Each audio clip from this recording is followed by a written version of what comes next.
Welcome back, my name is Kerry, and today I've got a huge update from Boxable. Right now, I don't think there's much more fascinating than what's going on in offsite construction as companies innovate attractive new options to meet the demand for affordability. Think about it, we've got Boxable with the casita that folds out, we've got homes that are 3D printed, we've got new companies entering the space, and they're popping up in the States and internationally. There's so much going on in the space right now that it's hard to keep track of who's doing what and when. The more I find out about what's coming, the more interested I get, and at this point I'm about a year down the rabbit hole of spending most of my free time tracking what's going on in this industry. One of the most interesting and fun to watch companies that I've been tracking is without a doubt Boxable. Ever heard of them? Well, today you're in for a real treat because I got a bit of new information that needs to be set free to the world that I've been speculating on for a while now. What I'm going to do is catch you up on the latest from Boxable, including but not limited to info on their second factory, Boxable 2.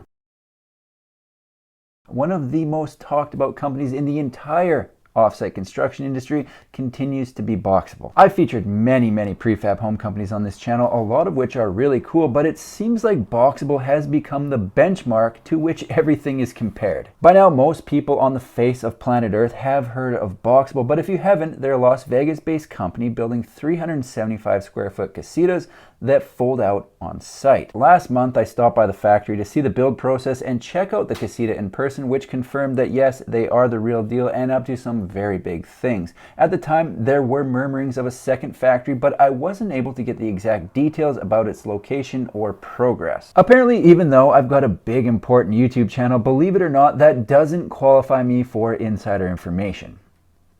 Bummer. However, I did pick up a few hints, and when I tell you where it is, you'll probably be shocked I didn't figure it out sooner. I've been waiting to get more info on Factory 2 since they opened Boxable 1 because they have a crap load of orders and got to increase production. You see, the biggest issue they seem to be having at Boxable is trying to deliver on their years-long waitlist of people who want to buy their homes. Let me tell you, what a wonderful problem to have. The good news is it looks like that problem and the waitlist will at least be getting a little bit smaller in a relatively short amount of time.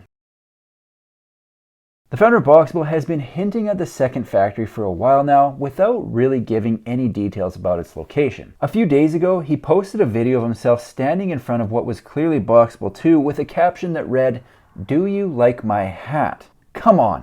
When I was there, it was hinted at that the second factory was extremely close to the first factory, so when that video was posted, naturally I took a screenshot and immediately went on their Facebook page to see if I could find an aerial shot that would allow me to identify the second factory from the video he posted. It's called detective work, people. I really thought I was onto something too. There is a new building across the street, but upon further inspection, the building in the aerial shot seemed more built out to be what he was in front of. Well, it turns out Boxable 2 is even closer than that building, located on the only side that isn't in view in the aerial photo. Galeotto finally posted a video on his Instagram story 2 days ago showing the location, and it's actually directly beside Boxable 1. The shocking part about the location of Boxable 2 is I literally rode a scooter around the entire exterior of Boxable 1 and somehow didn't notice it. In my defense, I didn't want to crash the scooter in front of their social media manager and end up as a meme on their Instagram account, so I was white knuckling it with eyes locked on the road. You know what though, when it comes to getting this info out, better late than never. The big question is, what does it mean for the 100,000 people currently on the waitlist? If you're one of 100,000 people currently waiting to get their paws on a brand new Boxable casita, this is big news. A second factory will allow them to at least double production and get through the orders twice as fast. Last time I checked, they were building around 3 casitas per day, so let's assume they'll be able to do 6. 6 homes per day is 30 homes per week, and that works out to around 1,500 homes per year. Sure, a far cry from 100,000, but guess what? How many homes they're building right now is pretty much irrelevant. What I think matters more is they're following through on plans laid out and working towards something bigger. Their goal isn't to build 6 homes per day, but they have to build 6 homes per day before they can build 100. Listen to this. My idea for what Boxable could become is just like totally crazy. Or at least it felt crazy a few years ago, but now it's actually starting to come true. I sincerely believe that Boxable can become like one of the largest companies in the world if we actually solve this problem and are able to rapidly produce housing at a lower cost than anyone else. So, I have every intention of pursuing absolutely massive factories, worldwide expansion. I want to build, a double-digit percentage of I want to supply rooms for a double-digit percentage of all the world's building construction. And if we do have a product that's just better, it feels like it could happen. I see comments on my videos from people who say they aren't building fast enough, but that's like saying a baby who just took their first step will never run a marathon. People forget they're still in the very early stages of what they're trying to do. They've been around a few years longer than some of the other new companies in the space, but so what? To get to where Galiano wants to go, they're playing a long game, so let's not get caught up in how many they're building today, how many they'll be building when Boxable 2 opens, rather that they're doing what they said they were going to do and scaling this thing to the moon. And yes, I do realize the irony of saying that literally about a minute after I calculated their current and projected output,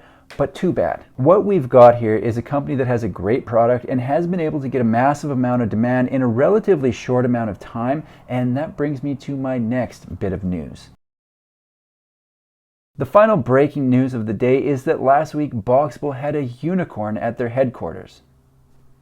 I have no idea why, but it happened. I think this is a perfect example of part of the reason this company has gone from 0 to 100 in a relatively short amount of time. Yes, they have a product people want and a price point they're able to pay, but they also have great marketing. I think it's pretty safe to say that Boxable is the most popular company in this new era of small, modern prefab homes. Unless there's another company sitting on a wait list of 100,000 people that I'm not aware of. From what I can see, they've taken a new segment of housing that has a bit of wow factor and a lot of interest and got even more attention with their unique approach to marketing. Listen, I don't claim to be a marketing genius, but from what I can tell, in 2022, the name of the game seems to be attention. Boxable has been able to almost give their company a personality, which makes it more relatable and gives it a sense of authenticity you don't normally see with a business. Most companies selling homes post pictures of their living rooms, their kitchens, and their bathrooms with captions that say living room, kitchen, and bathroom, while Boxable hires a guy dressed like Super Dave Osborne to jump their home with a dirt bike in a parking lot. They're playing two completely different games. The unicorn is a perfect example. They brought in an actual horse that ended up fully draining its bladder on the office floor. Instead of hiding the fact that a unicorn used their office as a stall, they then clipped that video and posted to Instagram. Show me another company hiring unicorns to use their office as a bathroom. You can't. No way. If you're sitting there wondering how could that possibly convert to a home sale, the answer is it doesn't. Not directly anyway. However, it does get attention. I'm not any more or less likely to buy a casita now than I was before I saw that video, but I can guarantee I will be checking their Facebook page next week to see if they post a full video. Can they measure the ROI on a unicorn taking a leak in their office? No. Probably not, but it does get people talking. I honestly have no idea where their social media manager is going with this, so for now, we just have to wait and see. My point is they have mine and likely a lot of other people's attention by doing things that make you stop and say, wait, what? Which you simply don't get by posting a picture of a well-staged room fully decked out with linens from Ross. The location of Boxable 2 is officially confirmed. It looks as though they're setting up shop directly in their own backyard and will continue to work towards expanding operations and increasing output. They got Boxable 1 up and running in a very short amount of time, so I wouldn't be surprised if 2 was going by the end of this year, but at this point, only time will tell. I've been following Boxable for a while now, and I'm always impressed at how they're able to get and keep attention. Without a doubt, I'll be following along with what they're up to and posting any updates right here on my YouTube channel. That's all I've got for today. If you like manufactured home videos, make sure to subscribe to my channel because I've got new ones coming out every single week. Thanks for watching. See you in the next one.